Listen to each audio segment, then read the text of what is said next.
Thanasi, we'll start with a question from me, then go to the room. Obviously not the result you wanted, but 4.5 hours on Rod Laver Arena against one of the world's best players. Can you just talk us through the experience? Yeah, it was incredible.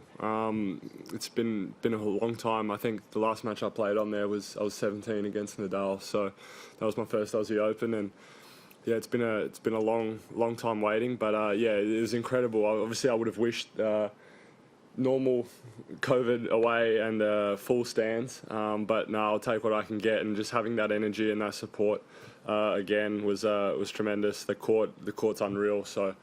Yeah, I just loved every minute of it, apart from the result. Questions to the room? Playing at that level against a player of that quality, how did that feel? Feels like you're back where you belong, sort of thing? Yeah, I mean, matches like this are the reasons why, and I think I mentioned it in my last press, that these are the reasons why I believe I can still do it, and why I've tried to come back so many times and keep giving myself a chance, because he's a hell of a player. Obviously got a bright future, and he's top 5, 6 in the game right now. But yeah, reasons like that and matches like that are why I think if I can just keep getting in better shape physically and keep being able to play matches, there's no reason I can't be where he is. So that's what I'm going for. I've got a long way to go, a lot of work to do, but I think today proved to me and a few other people that I've still got it in me. So I'm going to try and use this as motivation to keep kicking forward. Glowingly of you as well, and of your potential. Said you can give people a very hard time in the future. Is that nice to hear from? I mean, he's younger than you, but yeah, doesn't feel like it, does it? Yeah, no, very nice. Obviously, as I said, we get along off the court really well. We've had a fairly long relationship. I actually played an exhibition. I don't know if you guys know this exhibition with him in Athens when. I think in 2015 he was still a junior, and I thought back then I was like, yeah, this guy's going to be good. So yeah, we go a while back, but yeah, very nice to hear from him, and yeah, I wish him all the best for the rest of the tournament. But it's definitely good to hear. As I said, I've got that belief in myself. I just need my body to keep holding up. I've pulled up well, I think. Obviously tired, but I'm happy with how things are going. Thanos, what was it like for you in the match? Were you trying to keep yourself on a certain level, or even keel, and at the same time the crowd is going nuts around you?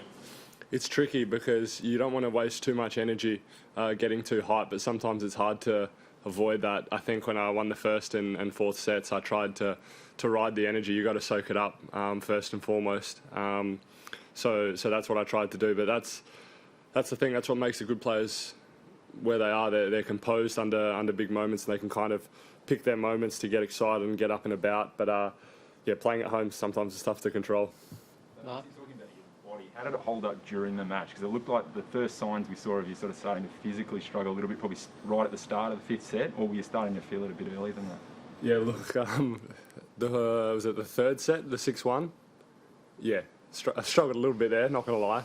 Struggled a little bit in the second, but it's just because I haven't played at that level for such a long period of time against a quality player that you need to, like, I know my tennis is there, and that's the kind of frustrating thing a little bit, but you just need to stay and maintain that level over a consistent period of time, and that's what he's done, and that's why he's so good. So yeah, definitely there. I was a little bit fatigued, I'm not going to lie, throughout the whole last 3 sets, but I just tried to run off fumes and energy and just use the crowd and do what I can. But yeah, if I get a healthy year, I'll come in 12 months' time and I'll be in much better shape and hopefully have a lot more matches under my belt with a high ranking. And yeah, I'm just excited to what the year's ahead. Do you have any idea what you're going to do now? I know it's obviously very early, but do you know what your schedule's going to look like? Where do you head? Do you head into a training block? What are you thinking at this stage? Yeah, I think I will do a little bit more of a training block before I head overseas. But obviously, looking the way I've pulled up, I'm stoked with that. And obviously, matches are better than anything. But there's a few things I need to kind of try and do before I go overseas. It's a little bit tricky. Obviously, this year I don't want to go overseas and come back with a 2-week quarantine. So I've got to kind of pick my moment, because when I go overseas, I've got to be ready to go the whole time. But we'll see. I've got to sit down with my agents and coaches and decide what schedule's going to be. But yeah, hopefully I can play a lot of matches and build that ranking up to where I think it should be. Courtney? Yeah, it's just part of that. But some of your best form came on clay sort of in the infancy of your career. Is that where you would target, or how does that suit now, with where your body's at? And My coach would love you saying that. He's been wanting me to go to South America and just grind on clay for about 6 years straight. I do not mind the 3 points that I get on a hard court as well, so that's why I'm tossing it up. But no, that could definitely be a play. It's also good to build the resilience in the body and go into the clay. So there's definitely a chance of that. It's a different sort of game style, but if I can prove and play a lot of back-to-back clay court matches, then that holds me in good stead for all the other surfaces. And I think I do play some of my best tennis on clay. It could end up being my best surface when I get right. So yeah, we'll see. I suppose just you talked a bit about the challenges ahead in terms of the year, but what does the uncertainty of not necessarily knowing what the schedule looks like, with your ranking at the moment where it is? I mean, that's got to add a degree of difficulty for you when you're playing, doesn't it? It is tricky. I've got a couple protected rankings, but I've got to be kind of pick and choose when I want to use them. So if anyone wants to give me a wild card, thank you. No, I'll just keep grinding away. If I have to play qualies, I'll do that. But definitely, I think, as I said, I prove I belong in main draws, and hopefully other people see that now too, and I can just keep pushing and have good results. And hopefully I'm not talking to you about this question in 12 months' time. Any more questions? What is the aim? Have you set goals for this year? I mean, I know things are still so up in the air with tournaments and stuff like that, and being able to travel. But have you set like a specific ranking target or a particular tournament or anything like that?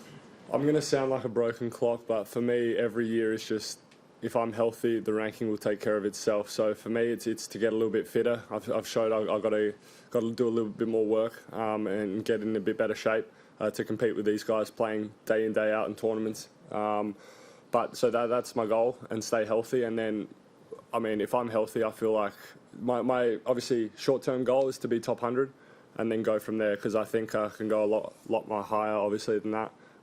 But yeah, just get back in the top 100, stay healthy, and then it's a lot easier when you're there, because then you can kind of pick and choose your schedules and the matches or tournaments you're going to play from there. So that'll make my job a lot easier when I get there. Last one? You were on court for 4.5 hours. Was your head in the game the whole time, or did you ever allow yourself to take it in, have a look around, and really just try and appreciate what was happening? Yeah, no, you got to enjoy it. There was a few times where the crowd erupted, and I couldn't help but have a smile on my face, just having that energy. I've missed it for so many years, not just in Australia, but also other tournaments around the world that I've missed the last few years. So I think you have to kind of take it in and enjoy it. Obviously, having my friends and family here, they're watching me, and they don't get that opportunity, either do I, too much, to have them there and supporting me. So you got to lap it up and take it in. Unfortunately, I wasn't able to get over the line, but yeah, I'm not too far off, which is good. Devastating to be missing out on the doubles tonight. I would have enjoyed it. I actually pulled up better than I thought. If you told me before the day started, 4.5 hours, I got doubles later, I'd be like, oh no, I'm in some strife. I wanted a night match, but I don't think I could have, because I had doubles later. But no, it's going to be fun. Hopefully Nick can get over the line tomorrow, and then I think we got doubles on Saturday. So it's going to be good fun. He was going to have to carry me a little bit today. I would have been pretty tired, but we'll see. We'll see. Doubles with him is always an experience, so it's good playing with a close mate. Thanasi, thanks for your time. Cheers, guys.